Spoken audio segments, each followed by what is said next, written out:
Automation framework part 3, log implementation. In the part 2 we have implemented a custom exceptions. So in this session we are going to learn about why do we need logs, different categories of logs, and we are going to implement a logging mechanism in our automation framework. So let me start this session. Logging is an important component of a software development. A well-written logging code offers a quick debugging, easy maintenance, and a structured storage of applications runtime information. Whenever we are creating our application, or you can say at this point of time, we are creating our automation framework, we need a logging mechanism, we need a log to know how our application or how our automation framework is behaving at the runtime.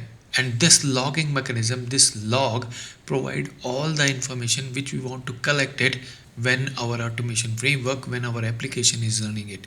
And if you talk about the detailed information, we categorize this information in different parts, or you can say we can categorize this information with different levels.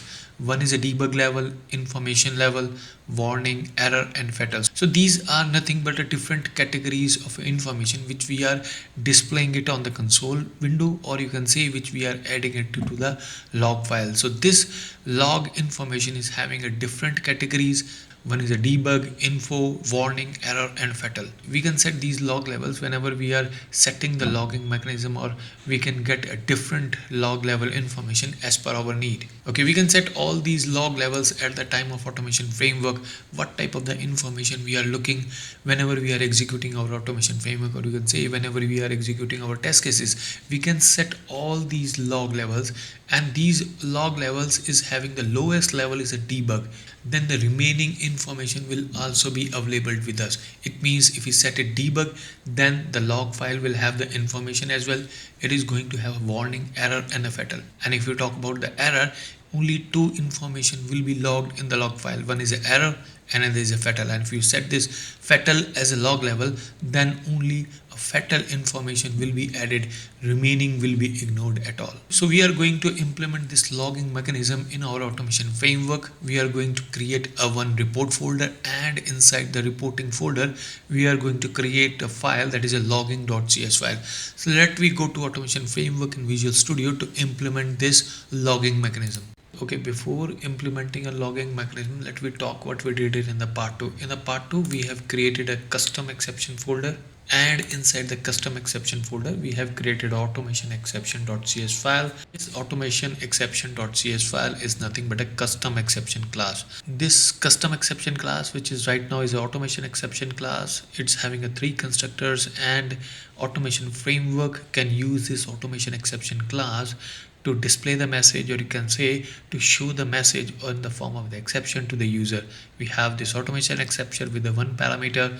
We have an automation exception constructor with the error items, and we have the automation exception. This is a third constructor which is having a 2 parameters. So this automation exception is nothing but a custom exception, and we can use this custom exception in our automation framework to implement exceptions. Now we are going to implement a logging mechanism. To implement a logging mechanism, let me create a first folder here in the core.webui. Right click on the project and then add a new folder, say reporting, and inside the reporting we can create a one class. That class we can say it's a logging class. Now we have created a reporting folder, and inside the reporting folder we have created a logging.cs file. So let's declare this public and have a constructor as well here. Can say it's a public and a logging. So we have created a constructor of this logging class. Now we are going to implement a logging mechanism. To implement a logging mechanism in the C#, we are going to use a Serilog. So Serilog provides a good logging mechanism, and we can use this Serilog to create a logging mechanism in our automation framework.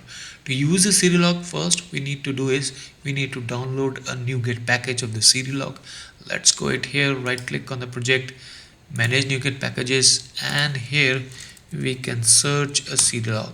We are going to do is we are going to take this Serilog here and take a latest stable version, that is a 2.12. At the moment I am creating this session.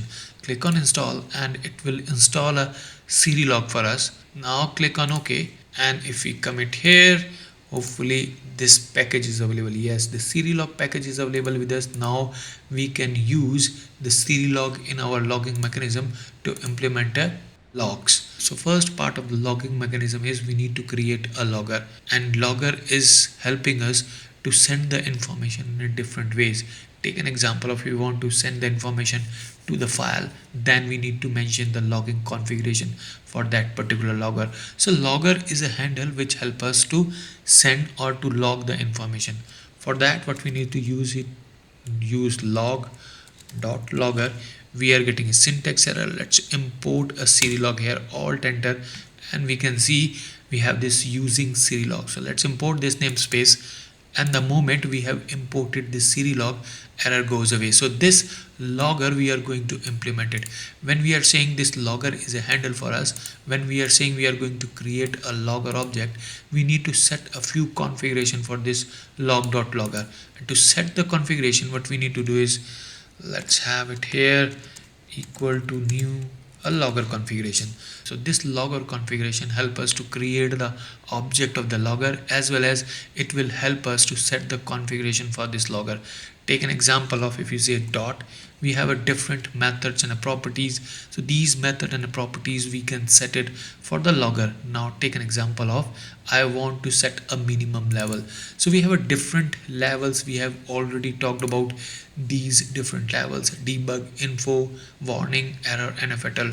So these levels are nothing but the categorization of our information. So when we are saying we are going to implement a logging mechanism, we need to categorize our information as well, and that we can do it with the help of the log levels.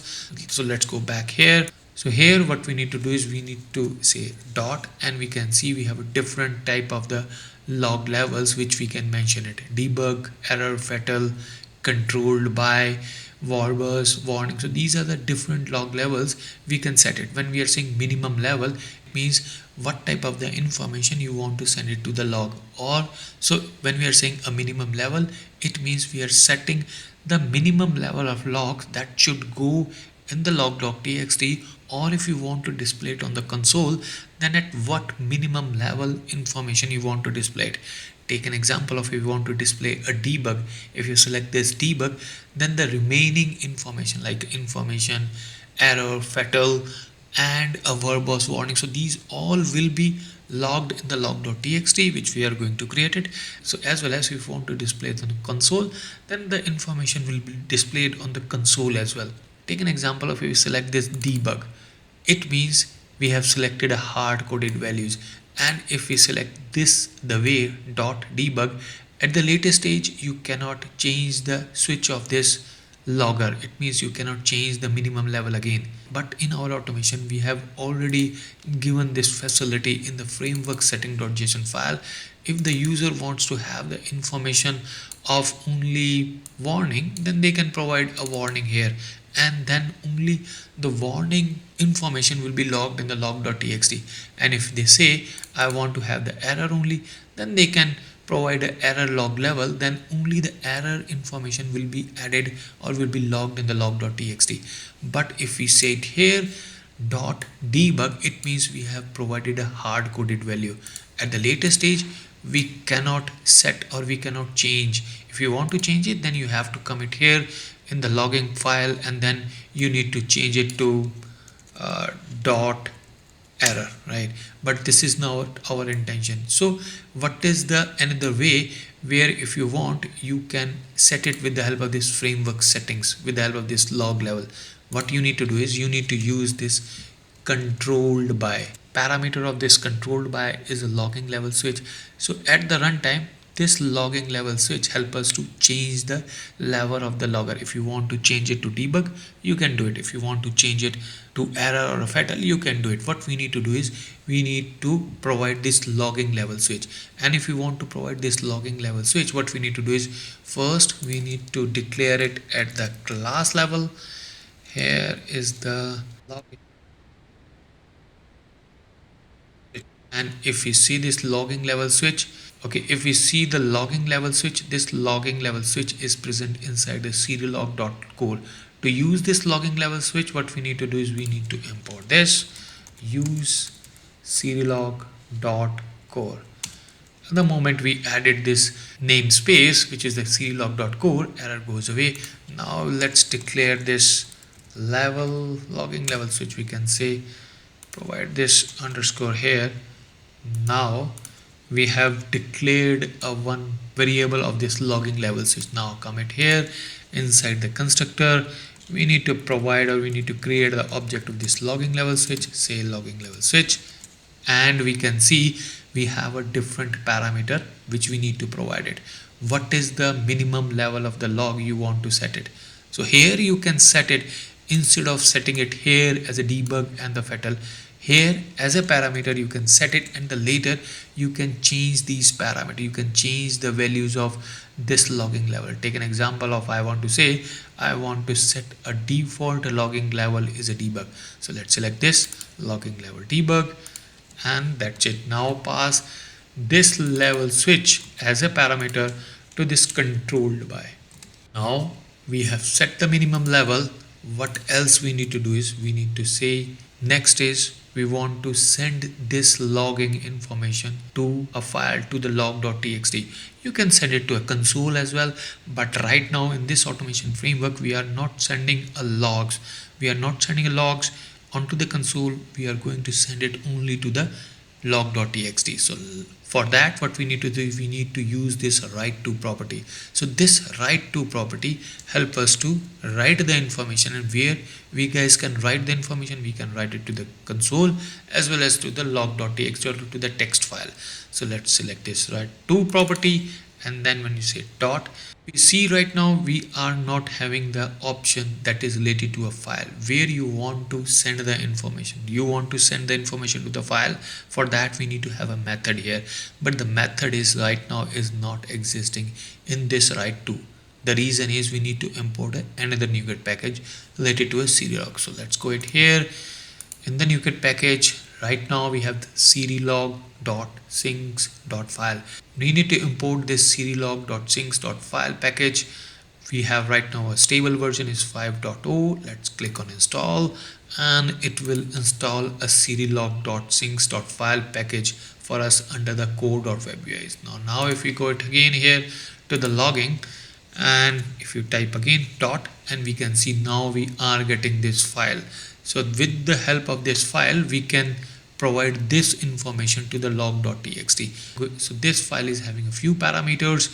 We have to provide the path of the file as well as the different settings which we are going to do it. So let's select this file, and when we are saying we need to provide a path here, the first parameter of this file is the path of the file where you want to add the information. Take an example of, right now we are saying we don't have any path, but we are mentioning a value of a path here. We can change it later. Now if we commit here comma, now we can see we need to provide a formatted output. So whenever you are providing any information to the log.txt, what we need to do is we need to provide some formatted format. So when you are saying you need to provide information to the log.txt, what type of the information, in which format you want to provide it. Take an example of here we have this logs. This is the log.txt. So this type of the information we can provide it. This is the format of the date, and you want to provide it time stamping, whether it's a information or it's a debug. So this type of the format, like here the date and the time. So this is a time stamping, and with the help of this tag, whether it's a information or it's a related to a different category or different level of the debug. So such type of the formatting we need to provide it whenever you are sending information to the log.txt.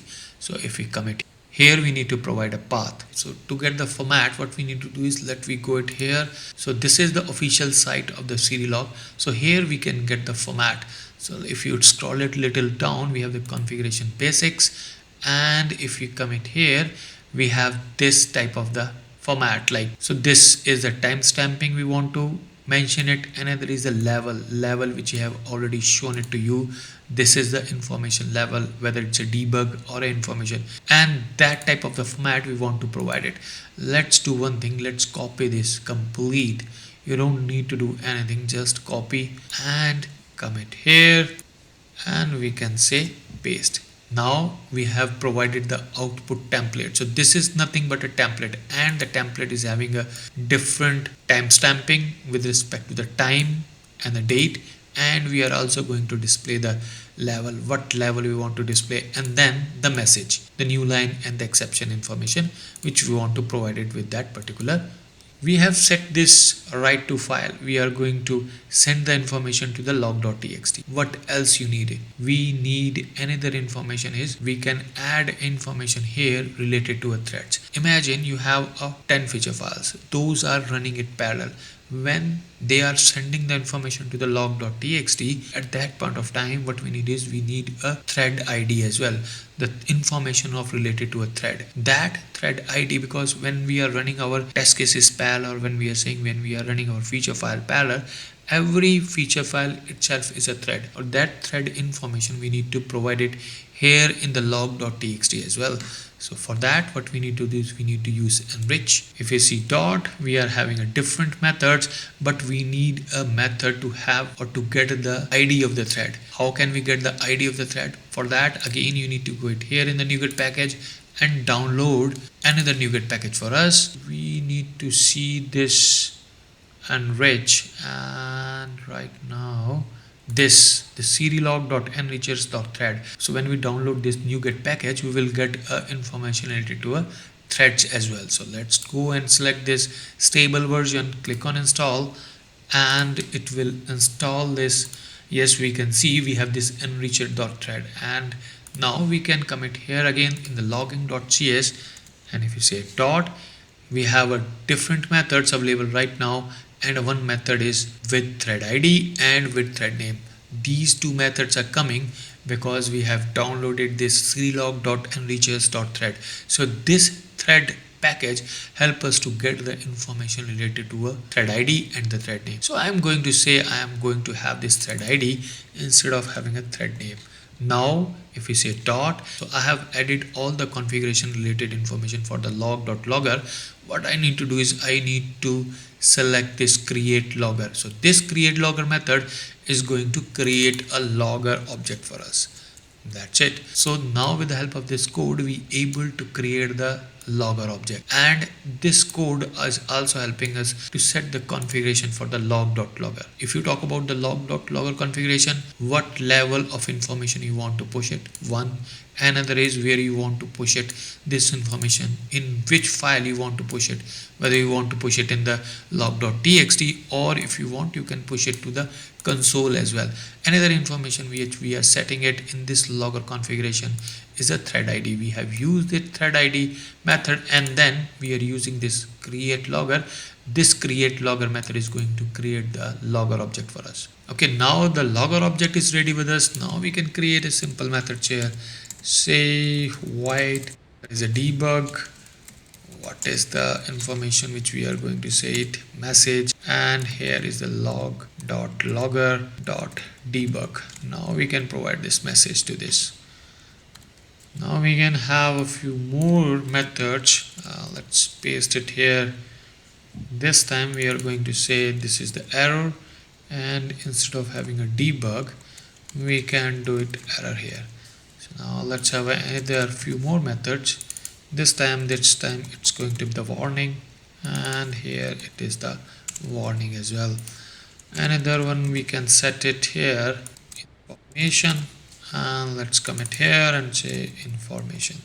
So we have created a 4 methods here: information, warning, error, and the debug. So whenever the user wants to send the information to the log.txt, then they need to use these different methods. And if you see it here, this is itself is a categorization of the information. So whenever they want to push the information in the form of the debug, then they need to call this debug method. And if they want to push the information, or you can say if the information is of an error type, then they can use this error. And if the information is of a warning type, then they can use this warning. And inside these methods we are saying log.logger and the warning. So whatever the information which we are going to add it here in this message, in this method, that information will be added to the log.txt, which we are going to add a path for that particular log.txt here in this format it will be added, because we have already set the configuration of the log.logger, which we are using it in all the methods. So we have created the log.logger and we have set all the information, user can use it. Now another important point is still remaining for us, which is a logging level switch. So we want to provide this logging level switch to the user so that user can change the switch during the execution of the program, or before the execution of this automation framework, before the execution of the test cases of the automation. So now what we need to do is we need to have another method here, void set log level, and inside the log level take a log level, and when we commit here in the switch we can say log level. And now we can have the case statements. The information is a debug, right? What we need to do is we need to change to the lowercase so that we don't get any issue. Now what we guys can do is logging level switch is equal to serilog and dot events dot, and what we want to set it, we want to set a log level events, and then it is the debug. Put it a breakpoint here. That's it. We are getting a syntax error. Okay, what we need to do is we need to use this minimum level here. In this way we can do it for others as well. Take an example of I want to have the error, then here will be dot error, and if we have this for information, then we can set this log level, a minimum level, to information, and if this is related to fatal, and then we can change this to fatal as well. And at the last we can provide a default. The user has provided some other value. Then what we guys can do is we can copy this and come it here, and then at the end we can provide the break. So we have created a set log level method. With the help of this set log level, user can change the minimum level of this logger. Take an example of if they want to set a log level, a minimum log level, which we have set it as a default, a debug, then they can provide a different log level. Take an example, if they want to set the minimum log level as an error, then they need to do is they need to call this set log level in the automation framework, and then provide a parameter, provide an argument as a log level, and then minimum level of that particular log will be set. So we have provided right now 4 values. You can add it more if you want. One thing is still remaining, the path of that particular log.txt. We have not provided the location of that particular log.txt. As we are aware, we have already a result folder, and if you talk about the execution and writing the test cases, the user is going to use this automation runner to execute and write the test cases. When we are executing and writing the test cases, we are also going to have the result inside this result folder. As we are going to save the result here in this result folders, let's copy the location of the result folder. Right click on this and open a folder in a file explorer. We can copy and we can paste the path here. Just use the @ to get rid of the syntax error. Now we have the path of the result folder. So whenever we are going to execute our test cases, whatever the result, we are going to save it here in this path. We are going to save this. So let's put it into 2 different lines just to format it. Okay, let's add a log.txt as well. Log.txt. Okay, whatever the logs we are going to save it, we are going to save it here under the result folder with this log.txt. Is this a good approach? No, this is not a good approach where we guys are providing the path of that particular result in the hard-coded manner. Take an example of right now I am creating a framework and I am executing a test cases under this folder, which is an automation framework and a framework, and inside this automation runner. When any other person is going to use this automation framework to execute the test cases, if we have provided a hard-coded value here, if we have provided a hard-coded path here, then they have to create such a structure where they guys can execute and get the result in this result under the log.txt. It means we need to change, or you can say we need to make this path dynamic. Whenever we execute our automation framework or whenever we execute our test cases, it automatically reads the path of this result and edit it here. And how can we change the path? What we need to do is we need to use a method here. We can see we can use system.io dot directory dot get parent, and then inside the get parent we can say app domain dot current domain base directory dot full name as a property, and this will help us to get the folder in which we are executing our test cases. So this mentioned path which we have mentioned it here, this is going to return the current execution folder. And what is a current execution folder? If we are running our test cases here in this automation runner, right click on the project, say open folder in file explorer, and go to bin debug and not48. So this net48 is output folder. Output folder means whenever you are executing your test cases, everything or every execution is going to happen here in this output folder, here in this net48. The reason is this net48 is having all the DLLs. We can see this automation runner.dll, bd, body.dll, gherkin. So all the DLLs are present here in this net48, and if you add any existing reference, take an example of if you have this core.webia, and if you add this core.webia reference here in this automation runner, then that reference will also exist here in this net48. So that is the reason behind it. Whenever you're saying I am executing my test cases, I am executing my framework, I am executing my automation runner, then the execution is happening here in this net48. When I am saying system IO directory get parent app domain base directory full name, it is going to return the path or the folder of this net48. It is not going to return the path of this automation runner because execution is happening only in this net48, and this helps us to get the dynamic path at the runtime. And if you talk about the dynamic runtime, execution is happening it here, so that is the reason behind it. It will return this net48. But if you see, this result folder is not here inside the net48, and if you want to go it 3 level up here in this automation runner, then what you need to do is you need to come it here, change the little bit path. What we need to do is dot and /, and this expression which we have mentioned it here, it will take us a 3 level up. So this slight / 2 dots, it will take a 1 level up from the current directory. And if you see it here, if we have mentioned 3 expressions here with the /, it means we are going to move from net48 to this automation runner. So with the help of this expression, we can move ourselves from net48 to this automation runner. Now what we need to do is we need to provide another / and use this results.log.txt. Now we have reached with the help of this path up to this results folder. Let's do one thing, right click here and add a file here, log.txt. That will give a more clear picture to you. Text and provide that log.txt. Okay, now if you see it here, we have this log.txt which we have edited here as a log.txt under the results folder. Suppose you are executing your test cases.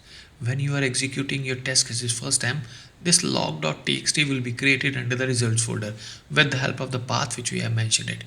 Next time you are locally executing your test cases, next time you execute it again, because we have mentioned this path as a result log.txt, we already have a log.txt, then this path is going to append all the contents in this log.txt. Then at the end, after execution of 2 results, this log.txt will have the content of the first execution result as well as the second execution result. So this log.txt, you can say it is going to be a corrupt for us. Then what we guys can do it here, one way is whenever you are execute your test cases, first run, after a first run, commit here manually, right click and delete it. Another way is I will write a small piece of code and it is going to check whether the results folder is having a log.txt or not. If the log.txt present, delete it. Both the approaches are not good. If you talk about the second approach, sometimes it happens we want to get the reference of the previous result as well, and if we commit here and delete it, then we will not have the previous result with us for a comparison. Then what is the best solution? What we need to do is right click on this, add, and say reports, and move this log.txt here in this reports, and provide a timestamping to this. Take an example of we want to rename this We can say what is the current date right now. Put it as a time stamping 20212 and a 04. Now we have added a timestamp with respect to the year as well as with respect to the month and the day. So this timestamp will not work. We need to provide a further timestamping. What we guys can do it, we can provide hours as well. Take an example of right now, the hour is a 10 a.m., then the minutes, 30 minutes, and then seconds as well. So this complete timestamping will provide us a unique timestamp for the reports. If we execute our test cases second time, then what will happen it here? It is going to create a new report folder under this result folder with a different timestamping with the date as well as with the hours which we have mentioned it here, and that report is going to have the log.txt. So this will resolve all our problems. So now what we need to do is we need to provide these reports as well as the timestamping under this result. Let's commit here and say I have the reports, and what we need to do is we need to provide a timestamping. Let's put this here, and concatenation operator here we guys can use a date time dot now, and we say toString, and inside the toString we can provide a format y mm and the dd. Let's put it in two different lines, then it will be easier for us to understand and to see it. Now we can commit here, put it in double quotation marks. That will give a more clear picture to us. Okay, now we also need to put a hours, minutes, and the second. That's it.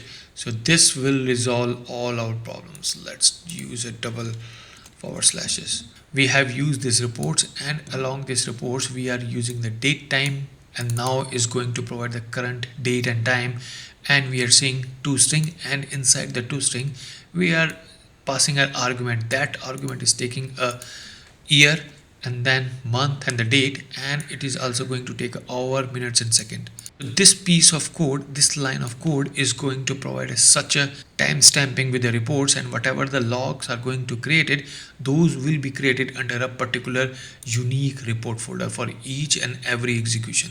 Up to here everything is fine. We have got the reports folder as well as the results, and we have also did a timestamping. We have added the log.txt. Now think from a bigger picture.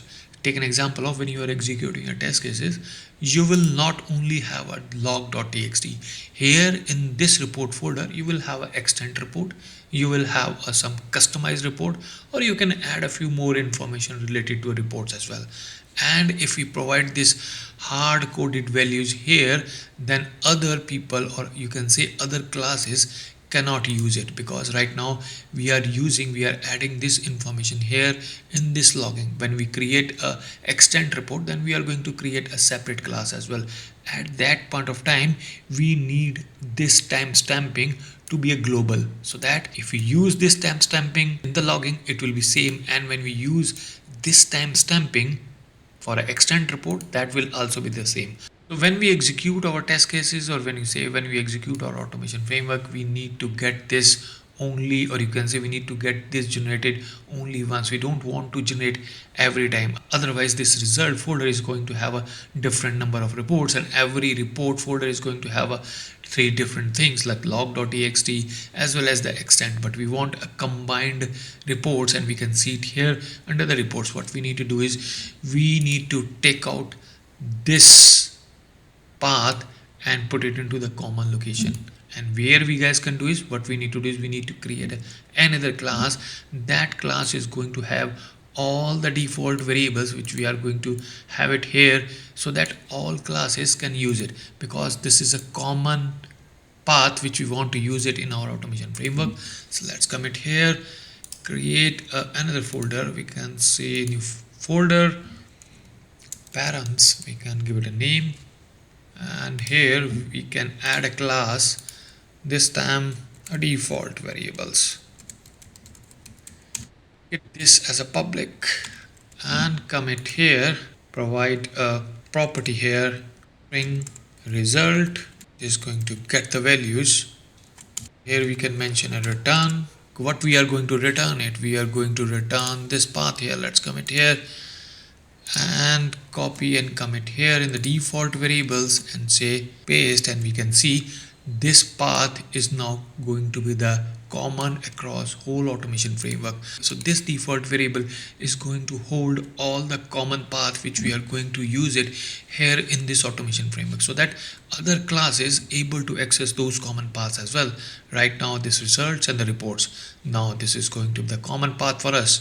Okay, what we need to do it now, we need to create the object of this default variable and try to access this result in this logging class so that we able to replace it. So now let's commit here. We are saying default variables or enter to import in our class, right? And here is the default variable is equal to a default variables. We are creating the object of the default variable.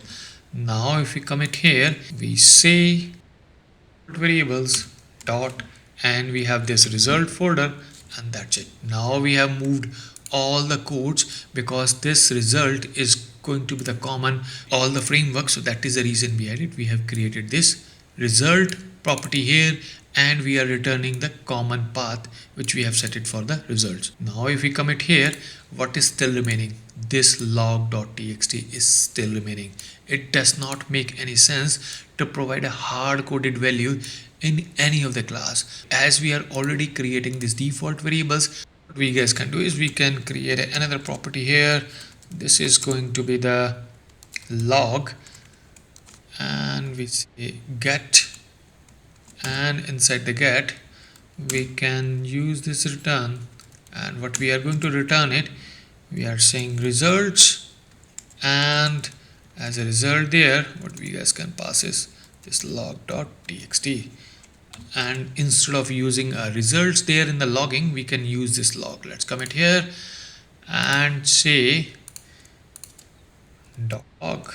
That's it. So now this default variable, this log path which we have here in the default variable, we are using the object of the class and we are accessing this property, and this log property is having the information or is having the path of the results up to here, and then it is also going to have log.txt.